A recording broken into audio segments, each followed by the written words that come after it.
la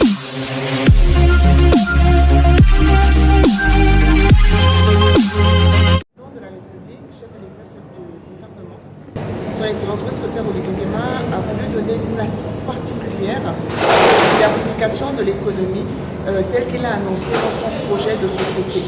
Et donc, pour diversifier notre économie, il a créé le ministère de la mer, de la pêche et de l'économie bleue.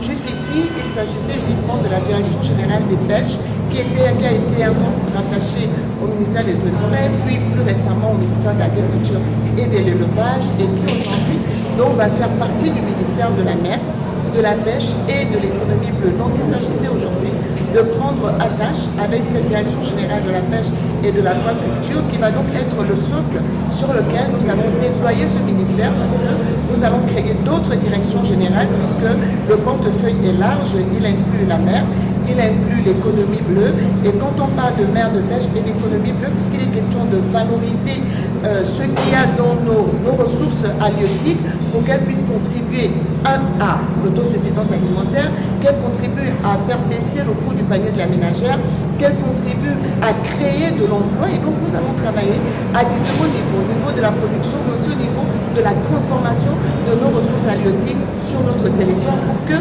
l'économie bleue prenne une place, la place qui lui revient dans la croissance de notre pays et dans l'élaboration de notre produit intérieur brut. Donc il s'agissait aujourd'hui de vraiment prendre attache avec cette direction générale de la pêche et de l'aquaculture qui va être transformée, qui va être modernisée parce qu'il y a des enjeux importants derrière l'économie bleue par rapport au projet de société de son Excellence Brice Clotaire Oligui Nguema. Il est question d'améliorer vraiment à terme les conditions de vie des Gabonais, de créer de l'emploi, de créer de la valeur et de diversifier notre économie. Très important, déjà les missions d'évaluation. Si on veut gérer convenablement nos ressources halieutiques, il faut qu'on connaisse les stocks. Il faut qu'on gère la ressource et donc ça commence par l'évaluation. Et ce service est en sous-effectif. Il y a le contrôle. Nous devons contrôler au moment du débarquement et au moment de la pêche les quantités qui sont prélevées. Il faut qu'on sache pour pouvoir gérer nos stocks. Nous devons vérifier les espèces pour voir s'il y a des espèces qui sont pêchées plus que d'autres. Et d'ailleurs, quand on parle de dates de production, toutes les ressources, tous les poissons pêchés, par exemple, les crustacés n'ont pas la même valeur quand il s'agit de payer la date de production. Et jusqu'à présent, par exemple, les pêcheurs font du déclaratif. C'est eux qui disent on a pêché telle quantité, telle quantité.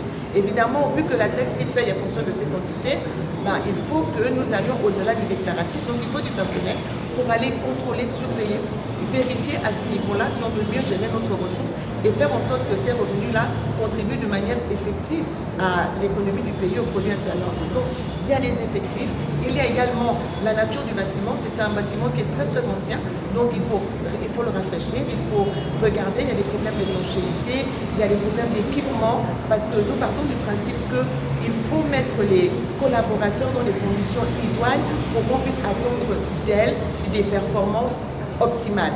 Et c'est pour cela que nous sommes venus aujourd'hui visiter dans le but de faire ce qu'il faut pour que nos collaborateurs travaillent dans les meilleures conditions. Le défi est grand, les ambitions le sont tout autant, alors il faut mettre nos collaborateurs dans des conditions optimales pour qu'ils puissent aussi produire en conséquence. Merci.